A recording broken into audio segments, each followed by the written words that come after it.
Okay, this is what I would like to call a medium solving rational equations problem.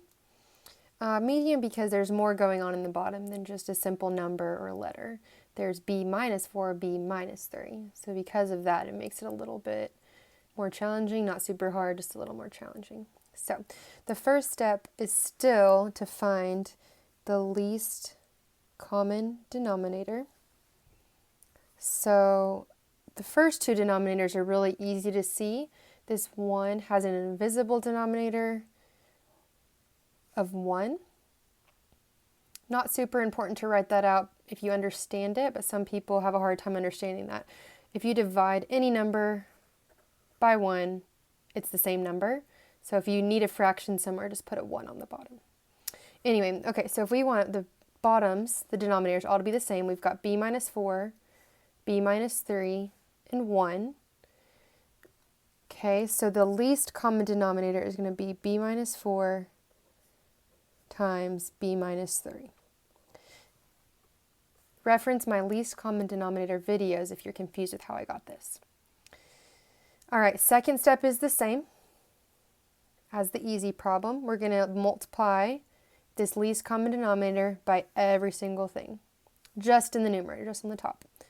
All right, so we've got b minus 4, b minus 3, big parentheses, 4 over b minus 4 minus 3 over b minus 3 equals 1 over 1. Okay, so we're going to distribute the least common denominator to all three pieces.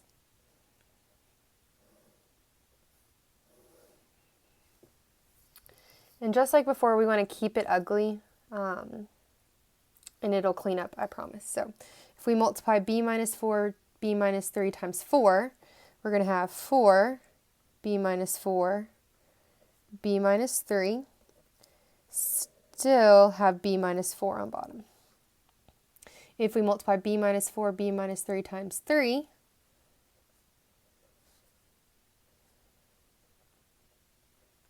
we've got 3, b minus 4, b minus 3, and we've got b minus 3 on bottom, equals. If we multiply b minus 4 times b minus 3 times 1, we're just going to get that back. So we've got b minus 4, b minus 3 over 1. Sorry, that's off the page. I'll scoot it over so you can see it, and then I'm actually going to scoot it back. Okay, so next step, simplify all the fractions. So we've got a fraction here, a fraction here, a fraction here. So if you notice, we've got b minus 4 and b minus 4. Because that's in the numerator and denominator, those cancel out. On this middle fraction, we've got b minus 3, b minus 3. Those cancel out. We've got a 1 on bottom, so nothing really cancels, but you just don't need the 1.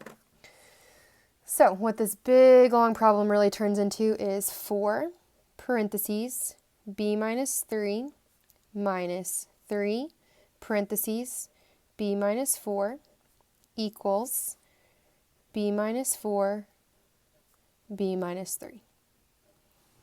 Okay, so we need to solve for b.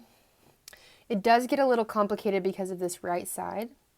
I'm going to go quickly through the simplifying, and then I'll pause when we get to the complicated part. You've learned this before, most likely, but I'm going to go quickly through simplifying, and then we'll pause and talk about it.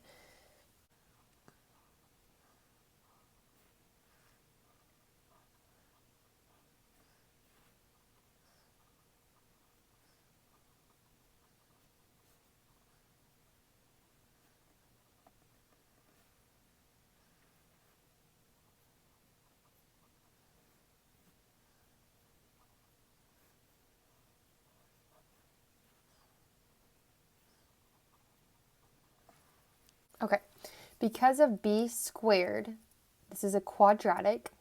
Solving quadratics is something most Algebra 2 classes have talked about before right now. So there are many, many, many different ways to solve it if it's b squared. I am going to factor in this video, but you could also do graphing or quadratic formula. So here we go.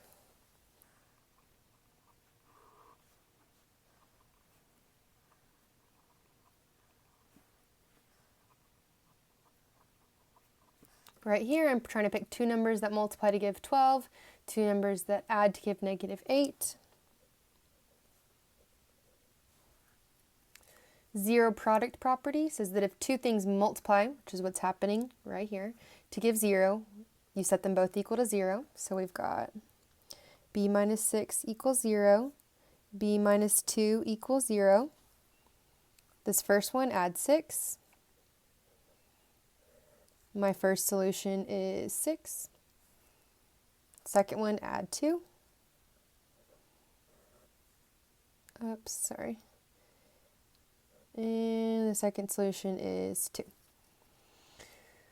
Okay, so here we need to see if either one of these are extraneous solutions, and so we'll check. I'm going to check off to the side.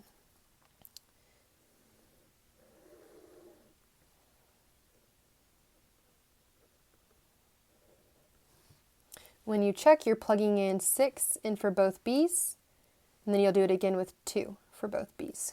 So I'm going to have 4 over 6 minus 4 minus 3 over 6 minus 3 is supposed to equal 1. I'm going to put a question mark because we're trying it. So we're going to have 4 over 2 minus 3 over 3 is supposed to equal, so question mark, 1. 4 over 2 is 2. 3 over 3 is 1. 2 minus 1, question mark, equals 1. Yep, 1 equals 1. Check. So that means that b equals 6 is a solution. We'll do the same thing checking b equals 2. So we're going to have 4 over 2 minus 4 minus 3 over 2 minus 3 equals, with a question mark, 1. 4 over -2 minus 3 over 1 equals, with a question mark, 1. 4 minus 2 is -2. Going back here. 2 minus 3 is -1. Minus -3 equals 1 with a question mark, and it does. So b equals 2 is also a solution. Neither one of these are extraneous.